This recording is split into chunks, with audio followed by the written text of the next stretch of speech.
और देश इन दिनों भगवान की भोग प्रसाद में मिलावट का मामला सामने आने के बाद बवाल मचा हुआ है। तिरुपति मंदिर के प्रसाद में मिलावट का मामला अब देश की शीर्ष अदालत तक पहुंच चुका है। तो वहीं प्रदेश में राज्य सरकार ने भी मंदिरों में लगने वाले भोग को लेकर जांच के आदेश दे दिए हैं। सूबे के मुखिया सत्य प्रसाद की जांच के आदेश देने के साथ ही कोई भी कोताही नहीं बरतने को कहा है। देखिए आस्था से खिलवाड़ पर हमारी खास रिपोर्ट।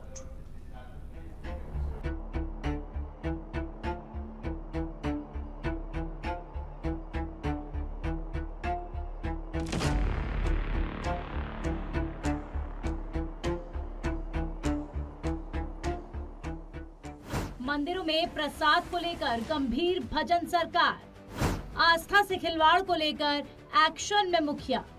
23 से 26 सितंबर तक चलेगा महाअभियान। रोजाना लगने वाले भोग के लिए जाएंगे नमूने। प्रदेश के 14 धार्मिक स्थलों के पास ही सर्टिफिकेट। 54 मंदिरों ने भोग सर्टिफिकेट के लिए किया आवेदन। मोती डूंगरी गणेश मंदिर को मिला पहला भोग सर्टिफिकेट। देश के प्रसिद्ध तिरुपति बालाजी मंदिर के प्रसाद में जानवरों की चर्बी होने को लेकर बवाल मचा हुआ है।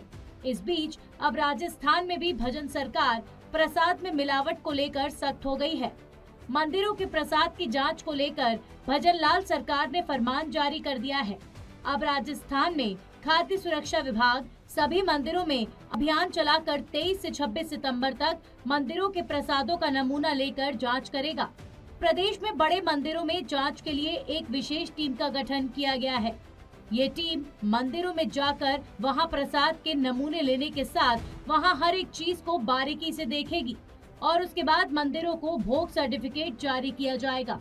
राजस्थान में कई धार्मिक बड़े मंदिर है और विशेष तौर पर अधिकांश बड़े मंदिरों की खुद की किचन है जहाँ से प्रसाद बनकर वो भी जाता है। तो उनकी किस तरह से जांच की जा रही है, आगे किस तरह से जांच करेंगे, क्योंकि संभावना कभी भी हो सकती है इस तरह की। हाँ, इस तरह की घटना आई है तो हम पहले तो मंदिर जो प्रशासन है उनसे भी कहेंगे कि वो अपने स्तर पे तो चेक करें ही, साथ ही हमारा जो विभागीय अमला है उसको हमने डायरेक्शन दिए हैं कि ऐसी जगहों पे जाएं जहाँ प्रसाद बन रहा है, उसे चेक करें, रॉ मटेरियल को देखें, उसका सैंपल लें, लेबोरेटरी में टेस्ट कराएं ताकि पता लगे कि कहीं राजस्थान में भी ऐसी घटना नहीं हो जाए। साथ ही हम एक दूसरा ड्राइव भी चला रखा है हमने। राजस्थान के 5 बड़े मंदिरों को हम अभी FSSAI का राजभोग का सर्टिफिकेट भी दे चुके हैं। जो सारी जब मापदंड कोई मंदिर पूरी कर लेता है उसके प्रसाद की, तो फिर हम लोग ये वाला सर्टिफिकेट जारी करते हैं। राजस्थान में बड़ी संख्या में मिलावटी घी और मावे जब्त किए हैं। किस किस तरह से बनाए जा रहे थे, कितनी मात्रा में अभी तक जब्त है वो किए जा चुके हैं? राजस्थान में लगभग हम 4 लाख किलो इस तरह का सामान जब्त कर चुके हैं, जो नकली पनीर भी है, मावा भी है, तेल भी है, घी भी है, मसाले भी हैं। इस सब का अगर टोटल जोड़ें तो 4 लाख किलो लीटर के आसपास हम इसको सीज किया है। खाद्य सुरक्षा विभाग देता है मंदिरों को भोग सर्टिफिकेट। भोग सर्टिफिकेट को लेकर वेरिफिकेशन करता है विभाग। प्रसाद बेचने वाले वेंडर्स और खाने पीने की चीजों के लिए मिलता है सर्टिफिकेट। सभी मानकों हाइजीन सैनिटाइजेशन की पूर्ति के बाद जारी होता है सर्टिफिकेट। 2 साल तक लागू रहता है सर्टिफिकेट। निर्धारित मानकों का पालन नहीं होने पर कैंसिल होता है सर्टिफिकेट। प्रदेश के बड़े मंदिरों में भोग सर्टिफिकेट की बात करें तो अब तक 54 मंदिरों ने भोग सर्टिफिकेट के लिए आवेदन किया है, लेकिन महज 14 मंदिरों के पास ही फिलहाल भोग सर्टिफिकेट है। इनमें मुख्य मंदिरों में शामिल हैं ये मंदिर: मोती डूंगरी गणेश मंदिर जयपुर, इस्कॉन मंदिर जयपुर, अक्षय पात्र मंदिर जयपुर, बिहारी जी मंदिर भरतपुर, सुख सागर गुरुद्वारा अलवर, सुखधाम गुरुद्वारा अलवर। तिरुपति मंदिर में प्रसाद में मिलावट के बाद देश भर में साधु संतों और भक्तों में नाराजगी देखने को मिल रही है। भक्तों का कहना है कि भगवान के प्रसाद में पवित्रता होनी जरूरी है।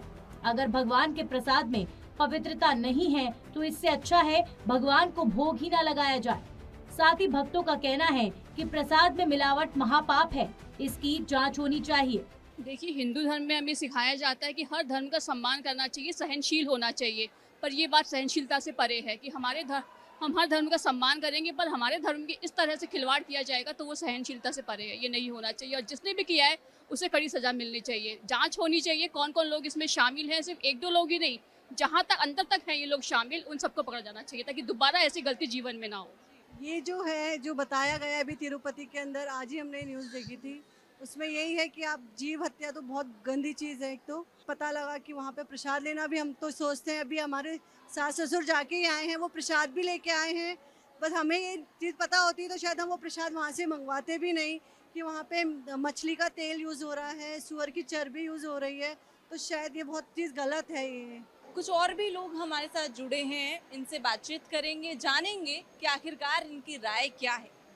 देखिए, या तो मंदिर में प्रसाद ही नहीं होना चाहिए या कुछ प्योर होना चाहिए। अब आजकल इतना प्रोडक्शन तो हो नहीं पाता, प्योर भी कहाँ से आएगा। ऐसी कम रेट में अगर दे रहे हैं तो ऐसा ही माल होगा, कहाँ से अच्छा दे पाएंगे। और प्रोडक्शन इतना हो नहीं पाता तो कहाँ से दे पाएंगे। गलती तो प्रशासन की भी है। अब इसमें तो राजनीति हो रही है, अब इसमें क्या कर पाएंगे हैं। जो रियलिटी को पता पड़ नहीं पाएगी, वैसे ही चलता है, क्या करेंगे। प्रसाद, जहाँ तक तिरुपति बालाजी के मंदिर का सवाल है, उसमें तो कुछ न कुछ मिलावट तो है ही, कुछ तो आ ही रहा है, तभी ये बात उजागर हुई है। और वाकई में सच सामने आना चाहिए जनता के कि इसमें क्या है क्या नहीं है। और ऐसा हो रहा है तो बहुत गलत हो रहा है, ऐसा नहीं होना चाहिए। मंदिर को तो बख्शो कम से कम। बिल्कुल, देखिए आपने सुना है कि जो भक्तगण यहाँ पर बैठे हैं उनका क्या कुछ कहना है। और न सिर्फ आंध्र प्रदेश के तिरुपति बालाजी के मंदिर का मामला है, बल्कि ये आस्था का मामला है, पूरे भारत के हिंदुओं का मामला है। और इस पर आपने राय जानी है। यहाँ पर जो भक्तगण बैठे हैं उन्होंने अपनी राय रखी है कि आस्था का मामला है, इसमें कोई मिलावट नहीं होना चाहिए। वीडियो जर्नलिस्ट दिनेश कुमार के साथ मैं नेहा जोशी, सच पे धड़क, जयपुर।